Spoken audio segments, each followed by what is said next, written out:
Hey, I'm Crystal, and today's segment on college issues is Dealing with Your Roommate 101.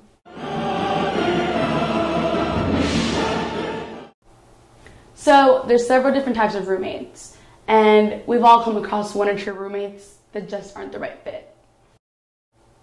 The first is the inconsiderate roommate. You're studying for an exam, you've crammed for it, you haven't really studied much or procrastinated. Typical, sitting at your desk, sharing a room with this person. And you turn around and your roommate's having a dance party, popping champagne bottles with their homies.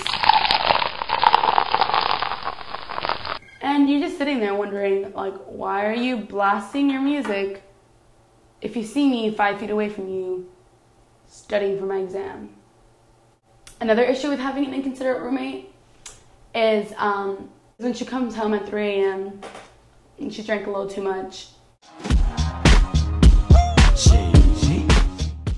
You know what? Let me blast music while you're studying for an exam.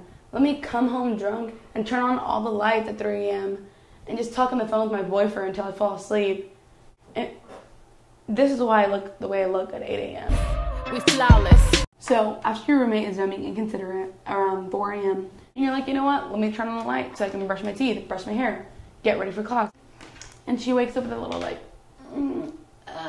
So she gets up again. She's like, but why is the light still on? No, the light's still on because I'm getting ready. Can you go back to sleep, please? A talker. That's the other type of roommate. You're trying to do your own thing, and she won't shut up. I need my space. I need my time. No matter what you're doing. Talking on the phone to mom. Hey, mom, hold on. Oh, wait, you know what? My roommate's talking to me real quick. Anyways, Crystal, so I was telling you about last night, this guy that I met at the bar. Cool. I'm talking to my mama. Can you not? You're like, okay, look, I'm gonna put my headphones on. This is a signal. Stop talking. I ain't gonna hear you. Finish your paper. You're like, wow, finally, I can get some sleep. And you're like, ooh, wow, okay. Roommate comes back and she's like, hey, you done with the paper? I'm like, yeah, I'm probably gonna go to bed. It's gonna be great. Great sleep. And she's like, but wait, let me just tell you about what Taylor did in the kitchen right now. And I'm like, people need space. I need space. You talking? Too much. Sometimes. Do you ever know when to just My freshman year roommate was a different story.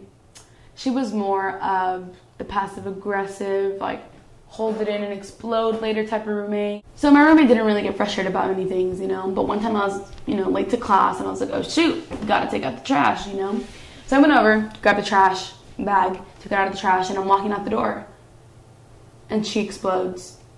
Literally, Carrie Part 2 explodes. I was scared. She was like, are you taking out the trash? And I was like, yeah, I'm taking out the trash, girl. I got it. I know. She literally gets up and she's like, are you kidding me? I'm like, no, girl, don't worry. I got the trash. And she's like, no. You're not putting a trash bag back in there. I'm like, well, can you do it? I'm really running. It's just disgusting. The trash bag right there. Can you put it in real quick? I got my hands full. No. That is your job. Why is it my job? Shoot, am I the only one throwing trash in here? Didn't think so. And she's just like, you know what? I just can't. I'm like, you can't what, girl? Put the trash bag back in the trash can? No, I just can't deal with anything. I'm like, where is this coming from? What can you do? But it's simple. Here's a bag. Put in the trash can. There you go. Problem solved. She starts crying, saying that she wants to move out. I'm like, girl, we literally have 2 weeks of school left. You good? She calls her RA. And, she's just like, I can't deal with Crystal anymore. But I'm like, we were good. Well, that's yesterday. So she started crying and stuff. And she's like, you know what? I think I'm just going to live back home for these next 2 weeks. I'm like, Marianne, are you kidding me? She's like, no, I'm going to go back home. I've learned that there is a process to deal with these types of roommates. Confrontation. Yes, it may be hard, but you just kind of, be a little sweet about it. Be a little like, hey, girl. The second way of dealing with them is communication. Hey, Crystal, tomorrow I'm babysitting a huge-ass dog that might scare the shit out of you. Because she knows that I'm terrified of dogs. Dogs are scary. So there. We've discussed the different types of roommates and the different types of roommate situations. I hope this helps out with any of your future roommate encounters. Tune in next week with how to deal with procrastination.